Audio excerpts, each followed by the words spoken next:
when you walk in from this place, there will be no emotional reaction. You will just see that person for who they are, who you used to be. Now, compassion then is no longer something that you have to try to do.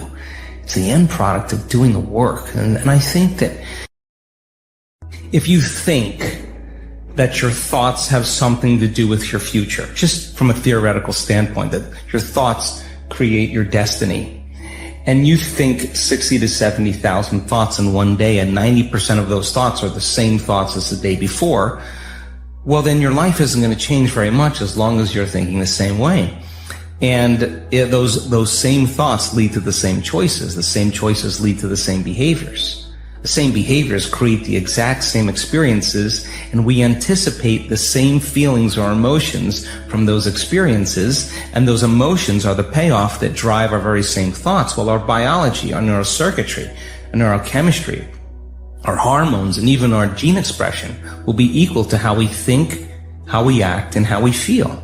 And how we think, how we act, and how we feel is called our personality. And our personality creates our personal reality. That's it. So the present personality who's listening to this show has created the present personal reality called their life. So if you can latch on to this idea, if you want to create a new life, a new personal reality, you got to change your personality, which means you better start thinking about what you've been thinking about and changing it. You begin to become conscious of your unconscious actions or habits or behaviors and modify them. And then we have to begin to look at the emotions that we live by every single day that keep us connected to the past and decide, do these emotions belong in our future? So most people are trying to create a new personal reality as the same personality, and it doesn't work. You literally have to become someone else. So the principle in neuroscience says that nerve cells that fire together wire together. You keep thinking the same way, making the same choices, demonstrating the same habits, creating the same experiences that stamp the same networks of neurons into the same patterns, all for the familiar feeling called you. And you do that for 10 years on end, you're going to begin to hardwire certain patterns in your brain that becomes your identity. And by the time we're 35 years old, it kind of becomes fixed, right? And psychology used to say that you can't change that, but we now know that you can. So then that kind of box in the brain, that is the habit of ourselves. It's we're 95% of the time running a series of programs. So then sitting and doing the work, we have to become disentangled from those programs. And so the moment you decide to do something differently or make a new choice, what most people don't want to face is that discomfort.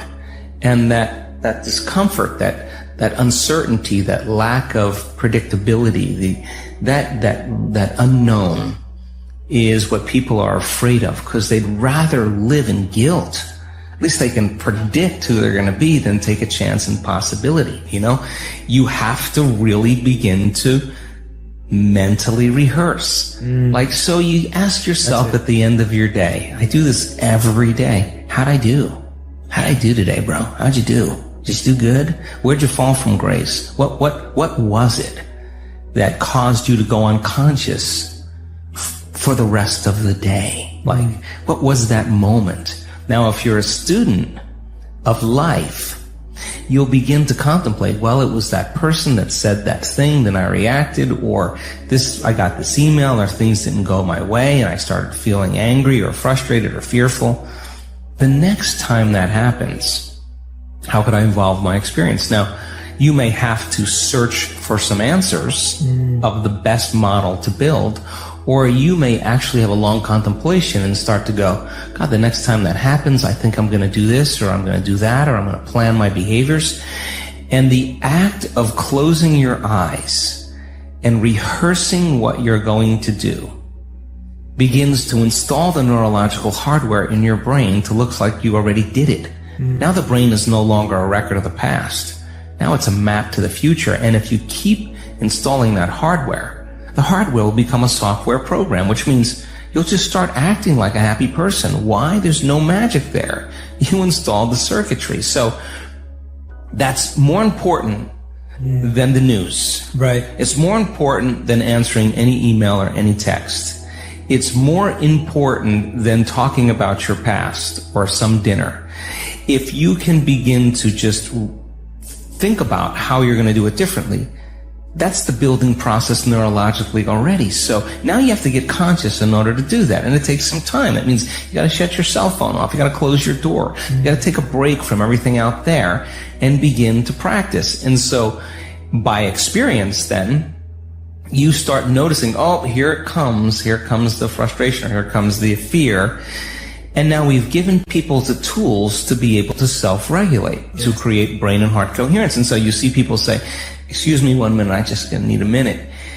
They take some breaths, they get back in, they connect to the energy of their future. This is incidental compared to where they're going. So they don't fall from grace. They don't allow their energy to drop. And so, yeah, in the beginning, it takes a lot, because it takes a lot of energy and awareness to stay conscious and not go unconscious. But if you're persistent and you're determined and you're sincere, you begin to figure it out. You begin to say, I am not going to give my power away to that person or that circumstance when I can use it to heal or to create a new future. If you're waking up every day and you're combining a clear intention with an elevated emotion, and you're changing your emotional state to be elevated, you could still see the old self from an elevated point of view and stay conscious than from a limited point of view. And that's what I want for people. Like, let's go. I mean, what do you got to lose? What, people are going to start wondering, like, did you change your medication?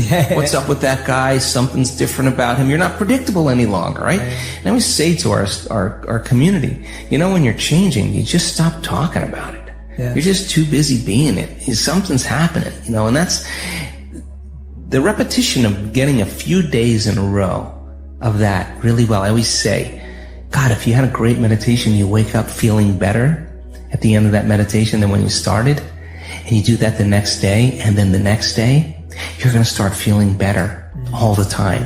And that your body's going to start feeling better, and everything's going to start feeling better, and you're going to start feeling better about life. So then we have 1,000 reasons.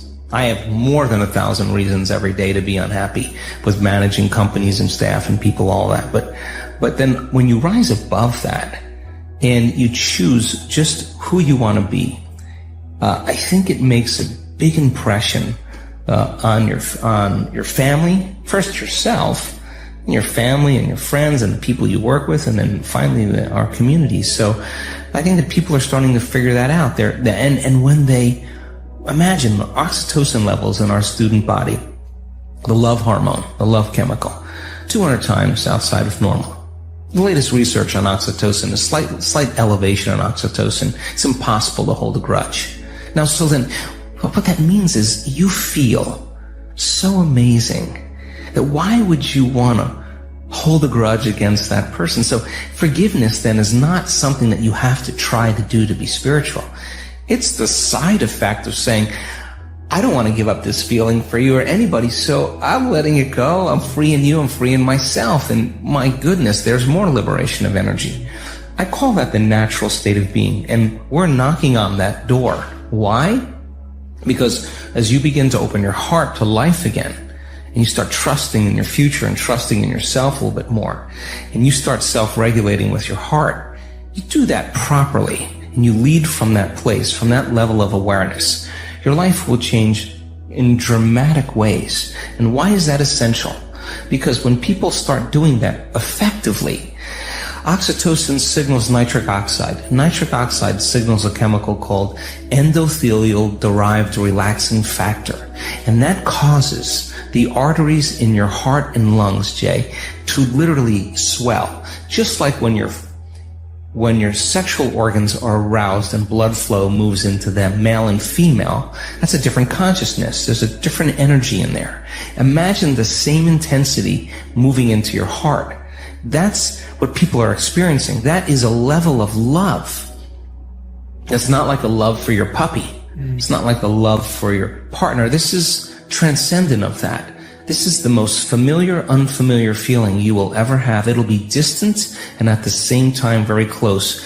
And you'll start to see the hidden meaning behind all things. And now, when you walk in the presence of your greatest betrayer, the person who threw you under the bus, whatever it is, when you walk in from this place, there will be no emotional reaction. You will just see that person for who they are, who you used to be. Now, compassion then is no longer something that you have to try to do.